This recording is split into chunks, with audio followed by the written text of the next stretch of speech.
we have not used 9/11 to raise the challenge of living with our deep differences and understanding that is now a global issue, and America's got to lead the world. There were many people that day who did not look like me, who were killed in the towers, and we've never really acknowledged that. The big challenge of this is, how do we live with our deep differences when those differences are ideological and religious? When I heard that the folks uptown were holding a rally called "Today I Am a Muslim Too," I was revolted and I was offended. I am not a Muslim today. I think we still have a lot of work to do in having a conversation about the meaning of 9/11. I think we never really talked about it. We heard echoes of it when we recently had such an uproar across the country about the possibility of building an Islamic cultural center within about a block or two of Ground Zero. Something is happening underneath that was never a conversation.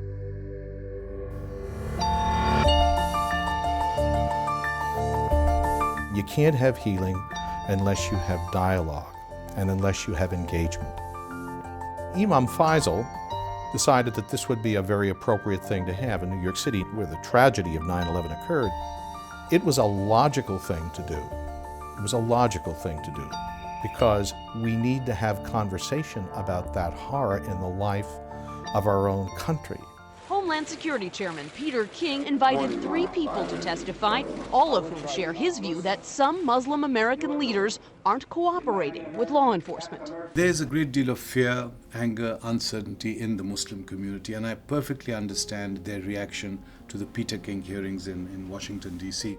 Not only are Muslims who are qualified to speak to some of these things not being invited to speak, but even the people who work in law enforcement who work with Muslims and have benefited from the efforts of Muslims on these issues aren't being invited to speak. Now Muslims need to stand up and refute these questions, because if they simply huff and puff and make a noise and be angry, they're not going to convince Americans. My religion motivates me to speak out when another religious community is at risk. One of its fundamental teachings is tzedek tzedek tirdof, justice justice you shall pursue. And one of the reasons I'm so perturbed by the Peter King hearings is that they're enacting and institutionalizing an injustice. Vilifying or demonizing one group isolates them from the broader society.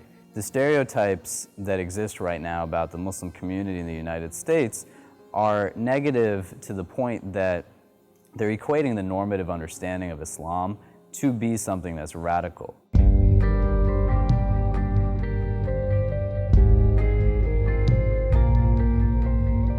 You can see American political discourse has descended to really a barbaric degradation of human beings through anonymity. There is no shame and there's no accountability. We have to understand as a country that what we say and what we do is received instantaneously by a very, very large group of people who are underclassed and who are hungry.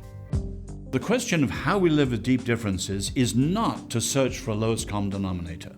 It's to create what's called a civil public square within which each faith, each worldview is free to be faithful to itself, but knows how to negotiate with others peacefully and civilly. That's the challenge.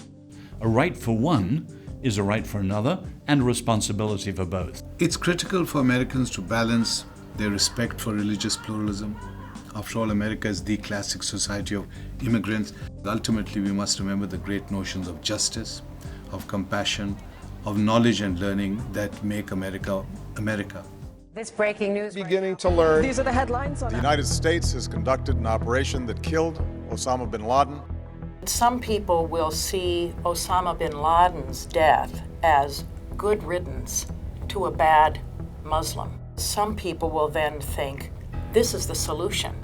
We really have to get rid of more people who don't agree with us, or who have a different religion than we do, or who want to destroy us.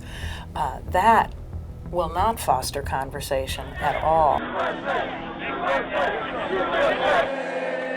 I could hear them chanting, USA, USA, USA, and it just was such sad sound for me. It didn't feel like the right response at all. What has been needed since 9/11 was closure and a healing between America and the world of Islam.